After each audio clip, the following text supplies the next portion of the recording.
تنزل پہ رات وہی ہے، ملے خاک میں پر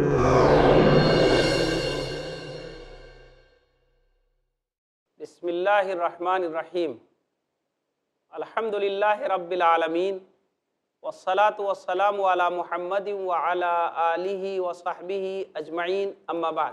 ناظرین کرام، السلام علیکم ورحمۃ اللہ وبرکاتہ۔ ہم آپ کے لیے دور صدیقی کے کچھ واقعات لے کر حاضر ہیں۔ دور صدیقی، حضرت ابوبکر صدیق رضی اللہ تعالیٰ عنہ، انہوں نے فیصلہ کیا کہ وہ لوگ جنہوں نے ابتدائی مرحلے میں اسلام میں قتل و بیعت کی کوشش کی ہے، اسے کاٹنے کی کوشش کی ہے، اس کے ٹکڑے کرنے کی کوشش کی ہے، ان سے جنگ کی جائے۔ چنانچہ جنگ کا فیصلہ کیا۔ جنگ تو ہونی نہیں تھی، تھوڑی سی جنگ ہوئی اور اس کا اثر تمام عرب قبائل پر پڑا۔ وہ سارے لوگ جو یہ محسوس کرتے تھے کہ صحابہ کرام کا استحکام اور دین کے تئیں ان کی وفاداری اور ان کا جوش و جذبہ وہ نبی کریم صلی اللہ علیہ وسلم تک محدود تھا، اور نبی کریم صلی اللہ علیہ وسلم اس دنیا سے رخصت ہو گئے تو گویا کہ اسلام کی حفاظت کرنے والے، اسلام پر مر مٹنے والے وہ موجود نہیں ہیں۔ حضرت ابوبکر صدیق رضی اللہ تعالیٰ عنہ نے یہ ثابت کر دیا، اور صحابہ کرام نے انہوں نے یہ ثابت کر دیا کہ نہیں، نبی کریم صلی اللہ علیہ وسلم کے ساتھ جو ہماری وفاداری تھی وہ دین کی وفاداری تھی، اسلام کے تئیں وفاداری تھی، اللہ کی فرما برداری تھی۔ یہی وہ عنصر تھا اور یہی وہ جذبہ تھا، یہی وہ حقیقت تھی جس کو حضرت عمر صدیق رضی اللہ تعالیٰ عنہ نے رسول اللہ صلی اللہ علیہ وسلم کی وفات کے بعد واضح کیا تھا۔ کیا واقعہ پیش آیا تھا؟ تاریخ میں محفوظ ہے۔ نبی کریم صلی اللہ علیہ وسلم کی وفات کے بعد حضرت عمر فاروق رضی اللہ تعالیٰ عنہ بہت بے دل ہو گئے، غصے میں آ گئے، جذباتی ہو گئے، اور اعلان کر دیا کہ جو شخص یہ کہے گا کہ محمد رسول اللہ صلی اللہ علیہ وسلم اب اس دنیا میں نہیں ہے، ان کی وفات ہو گئی تو میں اس کی گردن اڑا دوں گا۔ حضرت عمر فاروق سے یہ سن کر لوگ خاموش ہو گئے۔ حضرت ابوبکر صدیق رضی اللہ تعالیٰ عنہ نے سب کو اکٹھا کیا، قرآن مجید کی ایک آیت پڑھی اور اپنی طرف سے دو باتیں کہیں۔ حضرت عمر صدیق رضی اللہ تعالیٰ عنہ نے اس حقیقت کو واضح کیا، اور اس حقیقت کی وضاحت حضرت عمر صدیق رضی اللہ تعالیٰ عنہ جو آگے خلیفہ بننے والے تھے انہی کی زبان مبارک سے ہو گئی۔ اس موقع تک وہ خلیفہ نہیں بنے تھے۔ کھڑے ہوئے لوگوں سے دو باتیں کہیں، اعلان کیا کہ اے لوگو سن لو، من کان یعبد محمدا فإن محمدا قد مات ومن کان یعبد اللہ فإن اللہ حی لا یموت۔ اے لوگو سن لو، تم میں سے جو شخص محمد کی عبادت کرتا تھا صلی اللہ علیہ وسلم، فداہ ابی و امی، سن لو جو شخص تم میں محمد صلی اللہ علیہ وسلم کی عبادت کرتا تھا تو وہ یہ سن لے کہ محمد صلی اللہ علیہ وسلم اب اس دنیا میں نہیں رہے۔ ومن کان یعبد اللہ فإن اللہ حی لا یموت، اور جو شخص اللہ کی عبادت کرتا تھا، اللہ کے دین کو مانتا تھا تو وہ یہ سن لے اللہ ہمیشہ ہے، ہمیشہ رہے گا، حی ہے، زندہ ہے، زندہ رہے گا، قیوم ہے، قائم رہے گا۔ اس کے بعد قرآن کی ایک آیت تلاوت فرمائی، قرآن کی وہی آیت جسے صحابہ کرام پڑھتے تھے، یاد کرتے تھے۔ حضرت عمر فاروق رضی اللہ تعالیٰ عنہ بھی قرآن پڑھتے تھے اور یاد کرتے تھے، لیکن قرآن کی اس آیت کا مفہوم اس وقت اس کی ضرورت تھی۔ پڑھا حضرت ابوبکر صدیق رضی اللہ تعالیٰ عنہ نے، وما محمد الا رسول قد خلت من قبلہ الرسل۔ دیکھو لوگوں سن لو، اللہ سبحانہ وتعالیٰ لوگوں سے یہ بات کہہ رہا ہے قرآن مجید میں، وما محمد الا رسول، محمد صلی اللہ علیہ وسلم اللہ کے رسول ہیں، اللہ کے میسنجر، اللہ کے پیغامبر ہیں۔ قد خلت من قبلہ الرسل، اس سے پہلے بھی بہت سارے رسول آ چکے ہیں، اگر ان کا انتقال ہو جائے، انہیں موت آ جائے یا ان کی شہادت ہو جائے تو کیا تم ان کے دین کو چھوڑ کر الٹے پاؤں پلٹ جاؤ گے؟ یاد رکھو، جس نے ایسا کیا تو وہ اللہ کو کوئی نقصان نہیں پہنچائے گا، بلکہ بنیادی طور پر وہ اپنے کو نقصان پہنچائے گا۔ اللہ انہیں استقامت دے گا جو اللہ کی راہ میں لگے رہے۔ یہ حقیقت سن کر اس وقت حضرت عمر فاروق رضی اللہ تعالیٰ عنہ نے فرمایا تھا کہ ایسا لگا کہ قرآن کی آیت تبھی اتر رہی ہے اور ہماری رہنمائی کر رہی ہے۔ حضرت عمر صدیق رضی اللہ تعالیٰ عنہ نے